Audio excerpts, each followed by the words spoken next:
Nous demandons à Dieu ce que nous voulons aujourd'hui, tout comme un enfant berrant. Mais je n'ai pas besoin d'être comme ça. Nous pouvons apprendre à vivre ces retards de Dieu. Nous pouvons très bien apprendre à vivre cette foi pour attendre. Délivre à Dieu.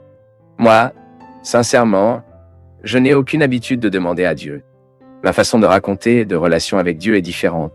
Je l'ai tout le temps avec moi, tout le temps présent dans ma vie. Et je lui dis toujours ce qui se passe, mes joies, mes défaites.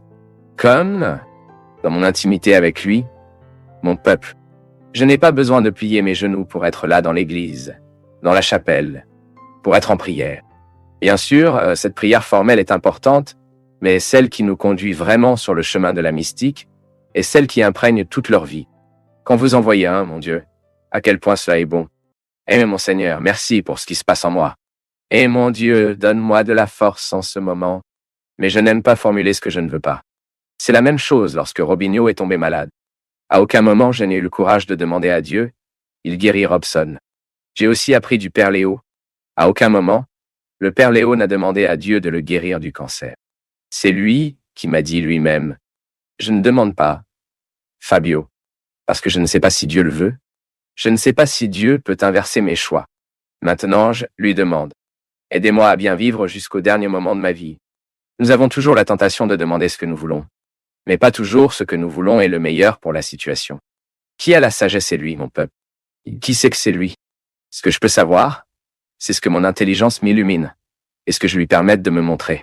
Mais mon intelligence sera toujours limitée à percevoir la vie. Mais Dieu n'a aucune limite à réaliser. Donc, prier, c'est tous les jours, à chaque fois. Aidez-moi à prendre les meilleures décisions. Mettez la bonne personne dans ma vie pour m'aider, pour me guider en ce moment et venir, ça arrive. Je le dis par moi-même. Dieu me conseille tout le temps par les gens. Dieu est de mon côté tout le temps à travers les gens. Je le sens. Chut, je le demande. Non, je me montre tous les jours mes besoins. Le Seigneur est ici. J'en ai besoin. J'en ai besoin. Et le Seigneur fait la façon dont vous le trouvez mieux.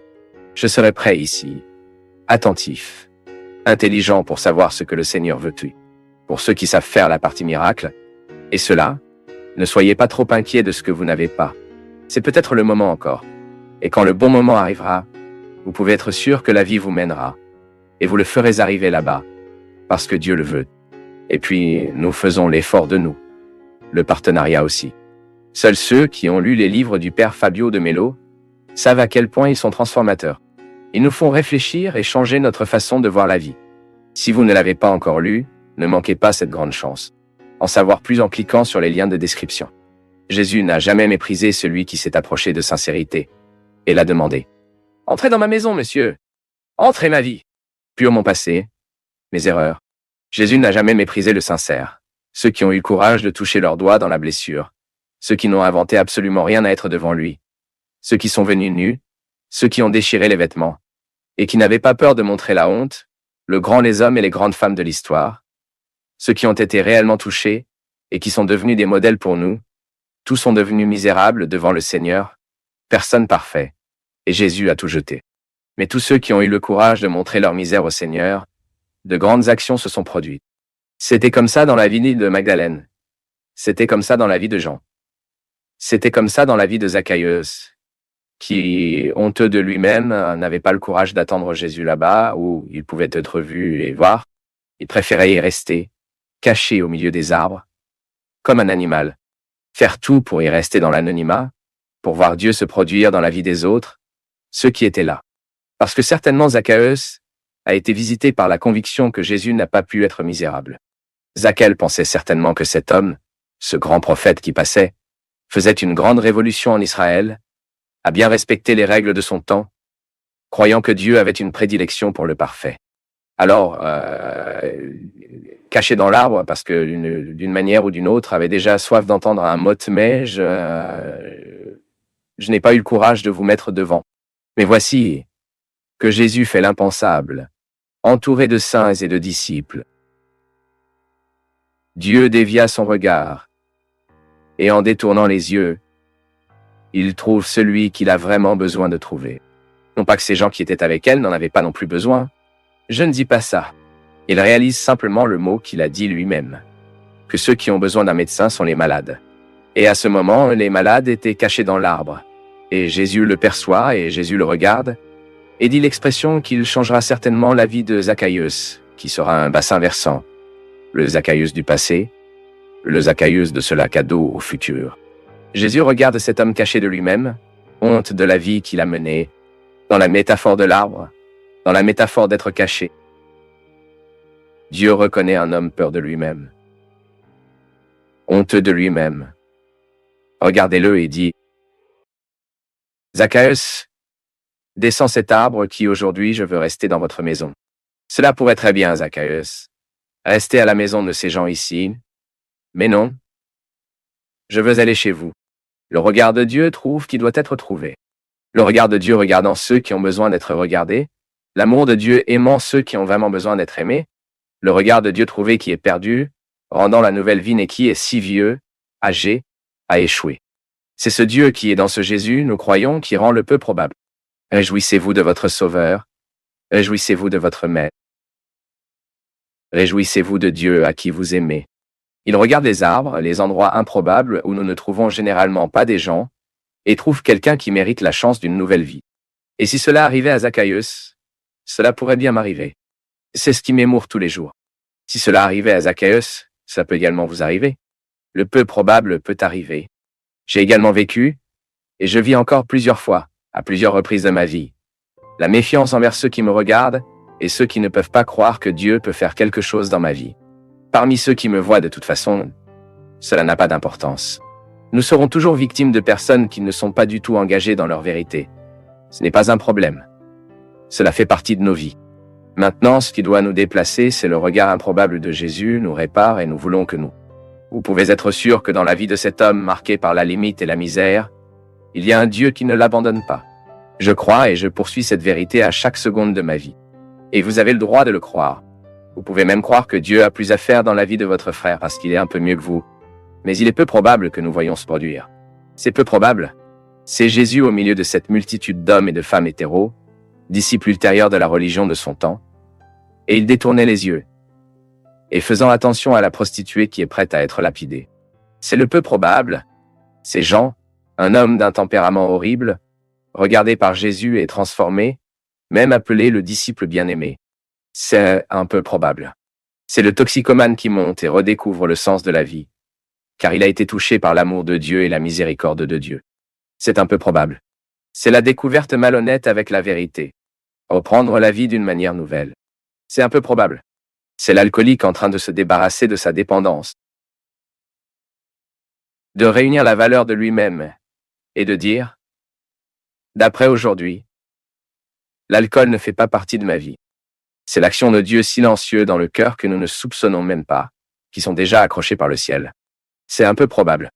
Par conséquent, aucun préjudice ne dépend de nous, et aucun préjudice ne devrait s'intégrer au cœur d'un chrétien. Car dans les endroits où je ne crois pas que Dieu puisse être, soyez prudents. Parfois ce processus de sanctification est déjà beaucoup plus loin que le nôtre. Car parce que l'improbable se produit tout le temps. Vous pouvez également être un cas improbable, ou qui avait toujours été interprété comme ça. Il est peu probable que cela fasse de moi un saint-fils. L'histoire nous montre que c'est différent. Et tout peut arriver dans ce cœur là-bas. Si vous avez courage de descendre de l'arbre et de croire que le loup et le mot sont pour vous, vous pouvez faire partie de l'improbable. Vous avez peut-être discrédité pendant longtemps que Dieu peut beaucoup en vous et à travers vous. Vous avez peut-être vécu une vie de nombreuses erreurs qui vous ont provoqué un pessimisme naturel, qui vous empêche de croire que Dieu a un plan pour vous. Est-ce que ça pourrait être? Cela se produit si souvent parmi nous. Ça arrive. Je veux savoir si c'est un péché pour demander à Dieu d'imposer la date à recevoir. Ce n'est pas un péché, mon fils. C'est absurde, non? Parce qu'être libre ne doit pas être marqué, non? Parfois nous écoutons des prières que vous ne savez pas qui est le Dieu dans l'histoire, non? Si c'est celui qui demande ou s'il donne. Il y a le Dieu Nestor ici à votre disposition, non? Pour faire ce que nous voulons, pour l'amour de Dieu, mon peuple. Nous devons être prudents, car nous avons établi notre relation avec Dieu. Parce que sinon Dieu devient un serveur de nous, non? Ce n'est pas là. Combien de fois dois-je prier Dieu de demander ce que je veux, mais je ne recevrai pas? Parce que ce que Dieu a besoin pour me donner n'est pas ce que je veux, c'est ce dont j'ai besoin. Combien de fois réalisons-nous en demandant à Dieu que ce que nous voulons? Et Dieu ne peut pas donner exactement ce que nous voulons. Parce que souvent, ce dont nous avons besoin, les gens ne savent même pas comment demander. C'est à l'intérieur, c'est un besoin intime. Nous devons donner à Dieu l'occasion d'agir dans nos cœurs et nos vies. En lui donnant la direction, n'est-ce pas? La musique dit cela. Je vais donner à Dieu la direction de ma vie. Autrement dit, je lui donnerai l'occasion de faire son travail en moi. De faire son travail en moi. Cette chose de négocier avec Dieu en particulier, les gars, je n'ai jamais été apte à cela. Je donne à Dieu ceci. Je fais un sacrifice pendant le carême pour que Dieu le fasse pour moi. Vous pouvez même avoir l'habitude de faire des promesses et des sacrifices, mais pour l'amour de Dieu, faites-le avec maturité. Ne pensez pas que Dieu est heureux chaque fois que vous montez une échelle. Non, Dieu est heureux. C'est la répercussion du sacrifice dans son âme, dans votre vie, dans votre attitude. Il ne sert à rien de marcher sur mes genoux sur une distance, là à Lourdes, de payer une promesse à Aparecida. Si je me lève de la même manière que je me suis agenouillé. Je dois m'agenouiller et me lever mieux après le sacrifice. Mais en tant que personne, ce n'est pas seulement le genou en peau et le sacrifice du corps qui plaira à Dieu. Cela ne vous plaît pas. Ce qui plaît à Dieu, c'est la répercussion de mon sacrifice à ma manière d'être les gens, dans mon attitude. Alors j'arrête de manger du chocolat pendant le carême. Pensez-vous que Dieu est-il marqué? Regarde là, il souffre aujourd'hui plus. Il a mangé aujourd'hui. Non. La répercussion du sacrifice est qu'elle plaît à Dieu car elle améliore ce que je suis. Comment ai-je dit? Comment mon péché affecte-t-il Dieu? Parce que ça m'atteint, ça me fait mal. Parce que ça me fait mal et qu'il m'aime, donc ça lui fait aussi mal. La même chose qui est bonne pour moi est bonne pour lui aussi. Parce que chaque père est heureux quand il voit son fils faire écho par quelque chose de bien. J'ai donc pu vivre mon sacrifice de carême. J'ai pu vivre la promesse que j'ai faite. Mais ce que Dieu me donne n'est pas à cause de mon sacrifice. Mais c'est à cause de la répercussion que la grâce avait en moi. Ce que Grace a trouvé un endroit à faire. Dieu veut nous donner les bonnes choses chaque jour, mon peuple. Ce n'est pas un garçon qui doit être ajouté pour le faire. Combien de fois ai-je besoin pour être déposé pour étudier? Ah, Fabino. Si vous étudiez, je vous donnerai une glace. Ah, Fabino. Si vous, n'est-ce pas? Ça marche. Combien de fois dans nos vies avons-nous besoin du stimulus pour pouvoir faire? Nécessaire pour être déposé. Dieu n'a pas besoin d'être déposé. Je le répète, la répercussion du sacrifice dans nos vies est pour moi d'avoir l'occasion de laisser la grâce de Dieu agir en moi. Donc, mangez un. Et vous pouvez voir, une personne disciplinée, Dieu a plus de chance dans sa vie. La discipline est une morsure que nous ouvrons dans les bois pour que Dieu passe. Plus nous avons de discipline, plus nous sommes disciplinés dans la vie, plus l'opportunité que Dieu a d'agir sur nous, car il trouvera de l'espace pour agir. Moi, quand je suis capable de vivre un sacrifice, puis j'ai plus de conditions pour vivre la vie chrétienne. Combien de personnes immatures ne savent pas comment vivre des sacrifices? Ils ne savent pas vivre les problèmes de la vie qui a été habituée à être ajoutée toute leur vie. Alors soyez très prudents, mon peuple. Vous devez savoir comment nous prions. Comment prions-nous? Et que demandons-nous à Dieu? Demandons-nous à Dieu de venir à nous? Peut-il nous donner ce que nous voulons? Si Dieu ne vous contredit pas. Combien de fois dans la vie un enfant pousse-t-il au moment où il est contré? Pas qu'il est reçu. Non, mon fils, ça ne donnerait pas. Car il n'est pas temps. Tu n'es pas préparé. Combien d'enfants meurent parce qu'ils ont reçu la voiture avant l'heure? Combien d'enfants sont morts parce qu'ils ont tenu une moto avant la responsabilité? Ah, mais il est déjà vieux pour avoir un portefeuille. L'âge, ma fille chronologique, ne signifie absolument rien. Le père, la mère a besoin de garder un œil est à l'ère mentale des fils. Est-il déjà responsable d'avoir une voiture? Est-ce vieux, mais est-il déjà responsable de cela?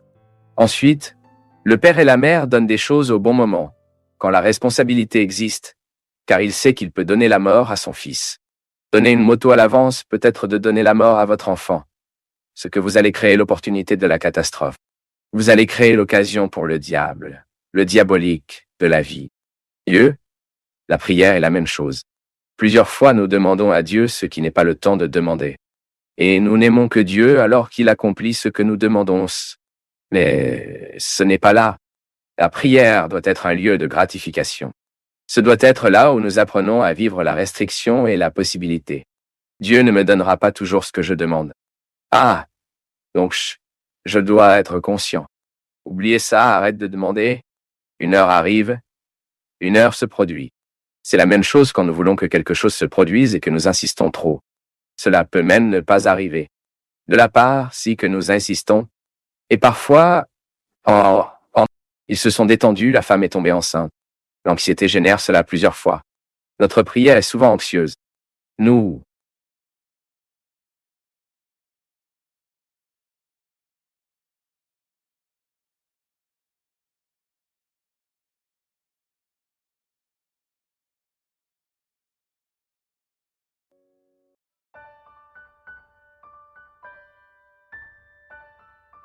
cela me fait mal à la poitrine. La pensée est sans logique, comme si la raison avait été couverte. Je crois que je me suis perdu en moi. Je suis sans itinéraire, sans direction, sans lumière. Peut-être que l'exagération est un symptôme de l'absence de raison. Je me sens comme ça, quel que soit le superlatif émotionnel. L'insécurité est tellement géniale, père, que je crois que je ne suis important pour personne. Je ne me sens pas aimé pour les amis. Je ne me sens pas cher au travail, pas même mon frère, ma copine. Au milieu de tout cela, je dois trouver la force de travailler. Oui, un beau paradoxe. Je suis psychologue et je me sens malade en voulant aider les autres. Je sais, je ne nie pas que j'ai besoin d'aide. J'ai besoin d'apprendre à ne pas abandonner qui je suis, ou plutôt qui j'étais. Le sourire ne vient plus avec si facilement, Pablo. À sa place se trouve un visage sérieux, fermé et inquiet. J'ai peur d'être changé par les gens que j'aime et que je perde la valeur ou du sens pour eux, et donc rester dans la solitude. Hug, Roberto Louise. Ma chère, d'abord, je vous félicite pour votre courage. Il n'est pas facile pour un professionnel qui aide d'autres personnes à avoir le courage de le supposer, mais en même temps, cela vous apporte encore plus d'autorité vu face à votre travail devant vos patients. Parce que lorsque nous étudions la douleur de l'autre en nous, nous sommes beaucoup plus faciles à comprendre ce que l'autre traverse. C'est un défi. Et c'est Jésus qui a dit cela. La miséricorde ne fait pas ce qu'est autre chose, sinon vous permettez à l'autre le sentiment de vous. Ce n'est pas que vous serez confus dans le sentiment de l'autre. Non. Merci et l'ouverture du cœur, pour que ce qui fait mal dans les autres donne en moi. Et parce que ça me fait mal, je suis capable de mieux comprendre les autres. C'est même le sens du verbe à comprendre. Qu'est-ce que ça doit comprendre? C'est que vous entrez dans la tente avec l'autre. Vous sortez de votre tente, vous sortez de votre compréhension, et entrez dans la tente de l'autre. Je te comprends. Cela signifie que je vois votre vie depuis votre tente. C'est très sophistiqué, non? Quand je suis capable de comprendre l'autre parce que j'abandonnais ce qui était à moi à ce moment, même les préjugés que j'ai parfois les uns sur les autres, donc je peux le comprendre. Brave de votre part, ayant le courage de vous le dire. Et vous faites une analogie très intéressante que vous devez être qui vous étiez à nouveau. Ce n'est impossible. Vous ne saurez plus jamais qui vous étiez, mais vous pouvez être beaucoup mieux que vous ne l'étiez après avoir vécu cette expérience. Et puis vous, en tant que psychologue, avez beaucoup plus de ressources que moi pour pouvoir enquêter sur vos souffrances, l'origine de tout ce mécontentement, car chaque fois que quelque chose est établi en nous, par exemple, un mécontentement, essayant de chercher une retraite, moi j'aime toujours faire ça, soudain, une tristesse m'arrive. Pourquoi suis-je triste maintenant? Ensuite, au début, je ne peux même pas le dire. Ensuite, je vais sur le chemin de la tristesse. J'étais où quand j'ai commencé à ressentir cela? Qu'est-ce que j'ai vu? Soudain, j'arrive à un email que j'ai lu, un appel téléphonique que j'ai reçu. Certains sentiments qui m'ont venu à l'esprit à ce moment-là, puis ont éclaté, développant en moi une insatisfaction qui a à moitié pour rester. Parfois, mon fils, ce que nous devons faire, c'est une retraite de cette manière que nous marchons, dans les choix que nous faisions. Il se peut qu'aujourd'hui je suis victime de choix que j'ai faits il y a 10 ans. La vie ne pardonne pas, non, voyez-vous? La vie est belle, elle est généreuse, elle l'est, mais elle ne pardonne pas. Non. Tôt ou tard, la facture de nos choix viendra à nous. Même le traitement que nous donnons au corps. Tôt ou tard, le projet de loi arrive. Il passe par une maladie ou une préconfiance. Combien de personnes se réveillent avec la nécessité d'avoir une vie saine parce qu'elles ont reçu la facture d'une priorité? Et ainsi, souvent, la tristesse d'aujourd'hui est associée aux choix que nous avons faits dans le passé et que nous n'avons pas corrigés parce qu'il en manquait. Il est donc tellement intéressant que nous ayons le courage de mettre l'ordre du jour sur la table. Commencer à réaliser où nous nous trompons sous nous avons commencé à faire des erreurs. Et nous nous sommes habitués à l'erreur. Et ainsi. Parfois, nous sommes habitués à l'erreur, nous avons cessé de nous accumuler, nous avons perdu la capacité de réaliser que nous avons tort. Et soudain, lorsque nous nous arrêtons et que nous pouvons briser ce cercle vicieux, nous respirons profondément, et semblons que la vie a repris entièrement pour nous. Par conséquent, je le répète, la vie ne peut être bonne que telle qu'elle est reflétée. Ceux qui ne sont pas problématisés quotidiennement courent le risque d'accumuler le désespoir pour l'avenir. Qui n'est pas problématisé, qui ne se demande pas quotidiennement sur la vie qu'ils vivent, les choix qu'ils font. Comment l'Ecclésiastique dit-il ici? Un temps pour chaque chose. Si je n'observe pas ce que aujourd'hui me demande aujourd'hui, et qu'est-ce que je lui ai offert? Qu'est-ce que la vie me demande? Que propose-je? La qualité de tout dépend de la réponse que nous proposons. J'espère que vous êtes conscient de la réponse que vous donnez vie. Être religieux, être chrétien, n'est rien d'autre s'il n'est pas conscient de la qualité de vie que nous vivons. Versez sur nous la bénédiction et la protection du ciel du Dieu Tout-Puissant, Père, Fils et Saint-Esprit. Comment était-ce de vivre avec la dépression et quelle serait sa plus grande douleur? J'ai d'abord dû apprendre à vivre avec mélancolie. Ce sont des processus très similaires, mais la mélancolie n'est pas pathologique. Ce n'est pas un processus qui doit être pris en charge. Il doit être assimilé, interprété, fait partie de la mélancolie de mon idiosyncrasie. Seulement j'ai eu des phases suicidaires. Et beaucoup. Mélancolie parfois était extrêmement douloureux pour moi, car je ne pouvais pas l'interpréter. Je viens de réaliser qu'il y avait une ombre dans ma façon de voir le monde. Et cette ombre continue à ce jour. Je n'ai jamais été une personne naturellement heureuse. Mon regard a toujours été plus mélancolique, plus triste. Je dois voir des choses plus de pessimisme. Mais tout au long de ma vie, je l'ai interprété comme une caractéristique qui n'est pas un défaut. Non, c'est une façon d'être, mais il arrive un moment où la mélancolie est devenue insupportable. Je dis toujours que j'ai fini par donner à mon corps un soin très différent de ce que mon âme a été demandé. J'ai une routine. J'avais une routine extrêmement difficile. J'ai fait près de 28 spectacles par mois pendant de nombreuses années. Et c'était une exposition beaucoup plus grande que je ne réalisais. En fait, je crois que la dépression est aussi, sans aucun doute, panique, puis tout ensemble. C'était une construction que je ne savais pas que cela se produisait. J'avais une sœur qui a eu une mort très douloureuse, une situation extrêmement difficile en septembre et en juillet de cette autre année. Je suis arrivé à Fortaleza pour un spectacle. Un événement big que nous avons là-bas. Un Luja. J'ai fait le spectacle, puis j'ai fait une séquence de 4 spectacles, et tous ont très peur de tout, et ressentant que quelque chose était très désorganisé. Et quand je suis rentré chez moi, quand la voiture qui m'a ramené à la maison m'a quitté, j'avais peur de tout, et d'une tristesse qui ne pouvait pas être accueillie en moi. C'est alors que j'ai identifié qu'il y avait quelque chose de très grave, recherché une aide médicale, et qu'on m'a diagnostiqué un syndrome de panique et une dépression. J'ai réalisé que, tout comme je dois prendre un médicament pour le cœur, nous avons beaucoup de préjugés avec la médecine psychiatrie. Nous ne pouvons donc pas penser qu'il est un médicament fou. Non. La dépression est un processus chimique qui peut souvent être excité par un mode de vie ou une perte invocable, un deuil qui n'a pas été vécu. Et j'avais tout. J'avais un style de vie, non? Et j'ai eu des pertes extrêmement douloureuses, qui n'étaient pas correctement élaborées parce que je n'avais pas le temps. Je n'ai pas eu le temps de vivre en deuil. J'ai construit ma sœur 2 jours plus tard. J'étais sur scène en chantant. Quelques jours plus tard, j'étais sur scène en chantant. Et j'imagine que vous devriez avoir une plus grande douleur du poids des préjugés des autres. Mais que voulez-vous dire un prêtre souffrant de dépression? Que depuis le moment où j'étais public, que les gens ont commencé à me rencontrer, je n'ai pas habillé de personnage. J'étais toujours très spontané, non? J'étais très vrai, transparent. Les gens ont dit que j'étais vain. Je suis vain. J'aime me baigner.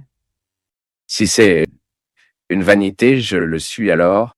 Et quand je suis apparu, j'ai été très interrogé sur un certain nombre de choses que la construction du prêtre dans la société m'a généré ces questions. J'étais le résultat de ce qui, en quelque sorte, nous, culturellement, au fil des siècles, nous avons mis la figure du prêtre en tant que personne très sisuda, très prête, qui va au sillage pour donner un mot de confortone. Je n'ai jamais réalisé. Parfois, je suis allé à un réveil et j'ai pleuré plus avec des membres de la famille. Je n'ai donc jamais eu cette chose pour être prêt. Et je n'ai jamais décidé de me montrer prêt à quoi que ce soit. Je suis un homme misérable. Quelle erreur tout le temps. Et parfois l'erreur très cruellement. Je fais le contraire de ce que j'aimerais faire. Je tombe dans les pièges de mon tempérament. Je suis victime de mon tempérament. Je suis victime de mon tempérament. Donc ça allait, le moment où je devais dire, les gars, et la première chose que je voulais était de me débarrasser de toutes mes responsabilités en tant que prêtre. Et Dom Wilson m'a accueilli, j'ai beaucoup pleuré devant lui, j'ai dit je ne veux pas continuer, je ne peux pas continuer, je veux mourir, je ne veux pas vivre, donc je te veux pour se passer avec moi aujourd'hui. Et il était très sage. Il l'a dit, vous avez le droit de vouloir abandonner, ressentir tout ce que vous ressentez. Mais prenez le temps pour que cette réponse soit plus consciente. Et il a raison, non? Je pense qu'aux extrêmes de la joie ou de la tristesse, nous ne devons prendre aucune décision. J'ai vu une phrase dans le film Joker, une fois que j'ai pensé que c'était qu'il a parlé. Le peuple, le pire de la maladie mentale, c'est que les gens s'attendent à ce que vous soyez comme si vous ne l'avez pas fait. C'est très souffrant, non? Très douloureux. Et vous avez parlé de tristesse et de dépression. J'ai vu quelque chose maigrer comme ça, non? Parce que la tristesse, il y a une raison pour que vous soyez triste, non? Tu sais pourquoi tu es triste. Vous comprenez donc? Vous en souffrez et revisitez toujours cette raison. La dépression est la tristesse qui est établie, non? La tristesse qui arrive et reste et parie et commence à vous empêcher de faire les choses. J'ai vu une fois un témoignage d'une fille en dépression qu'elle a parlé. Je n'ai pas le désir de prendre ma vie. J'ai le désir de ne jamais avoir existé. Et c'était très profond pour moi. Dans le livre de décis de Fernando Pessoa, il parle aussi, si son cœur pouvait penser, il s'arrêterait. Mais Larissa, ce que vous dites est très déroutant dans l'esprit des gens. Parfois, nous voulons soigner la tristesse, mais nous ne savons pas comment soigner la dépression. La tristesse ne doit pas être médicamentée. La tristesse fait partie de la vie. Il s'agit d'un processus inhérent de la condition humaine. Je me suis attristé, pas tous les jours, mais de temps en temps, je me suis attristé. Et je n'ai pas besoin de prendre un médicament pour cela. Mais lorsque vous réalisez que la tristesse, elle s'étend, elle ne passe pas, c'est devenu presque une routine pour vous. Il est donc temps de demander de l'aide. Cet aspect que vous soulignez est un obstacle pour beaucoup de gens à reconnaître qu'ils souffrent de dépression. Car c'est comme une chose en annulation une autre. Oh, mais je suis une personne de foi. Je ne peux pas avoir de dépression. Nous devons savoir comment différencier les choses. Oui, la personne qui a foi souffre également de la dépression. La foi ne m'empêche pas de passer par des processus humains. Les déséquilibres humains que nous construisons. La foi, cela peut m'aider à surmonter.